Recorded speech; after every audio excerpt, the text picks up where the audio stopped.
Alright, so this is a bit of a different video on my channel. I'm going to be doing rants. And this specific rant today is about the Edmonton Oilers.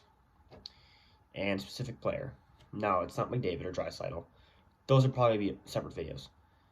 But I want to talk about an older Oiler who people were fucking going nuts over today. And that's Ryan Smyth. Alright, he's called Captain Canada. Before today, I had no fucking idea who this guy was. Shut the fuck up, Windows. I had heard of his name before as a kid, but I had never, seen his stats. So I was bored at work, and I decided to look this guy up. Because if he's called Captain Canada, he must be pretty good, right? So I searched Ryan Smyth up. And, I'm not going to lie, decent numbers. In 10 years of playing, he tallied a total of 842 points. That's not bad, all right. But I was kind of like, for someone being called Captain Canada, you'd think he'd have way more, right? And then I looked into it a bit further, and I realized that Smith was drafted in 94, 95. And then I was like, wait a fucking minute. Jarome Iginla was drafted almost the same fucking year. A bit later than Ryan Smyth, actually. And I was like, holy shit, these guys have really similar careers. But one of them is raved in Edmonton.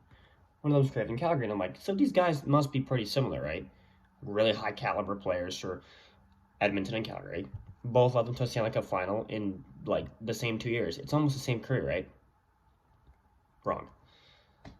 I'm not surprised, but Jarome Iginla, who started playing after Ryan Smyth by a couple of years, has 1,300 points.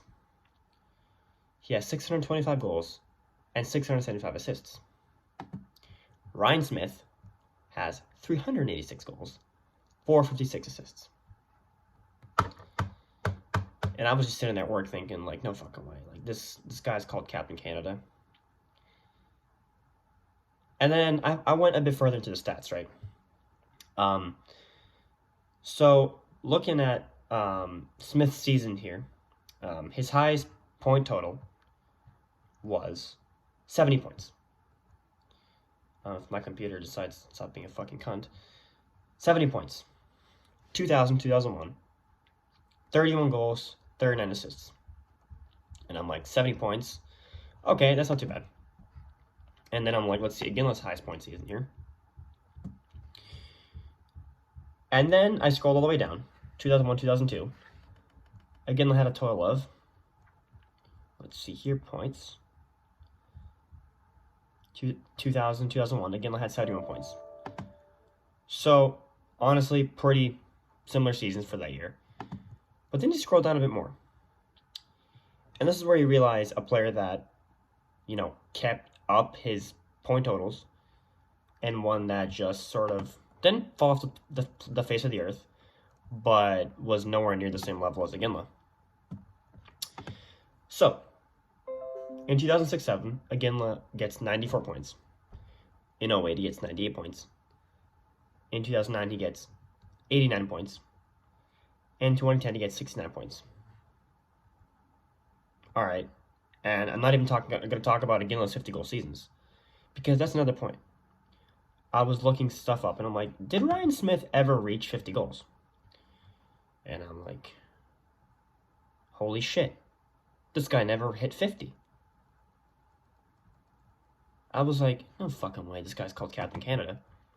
Iginla, in 2002, when this franchise was a fucking dumpster fire, 52 goals. And in 2008, when the franchise was on the come up, 50 goals. These players are very similar, but if you look into the fine print, Jarome Iginla statistically kicks this guy's ass. Now, I might be a biased Flames fan here, but I don't get the Ryan Smyth hype. Now, I understand he put up impressive numbers. I'm not saying he's a bad player by any means. But for a guy who's called Captain Canada,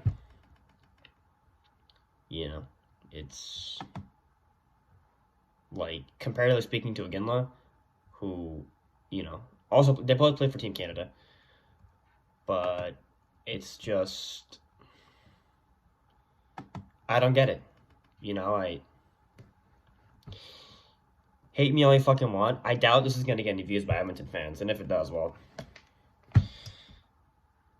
But yeah, all I'm here to say is I don't get the Ryan Smyth hype.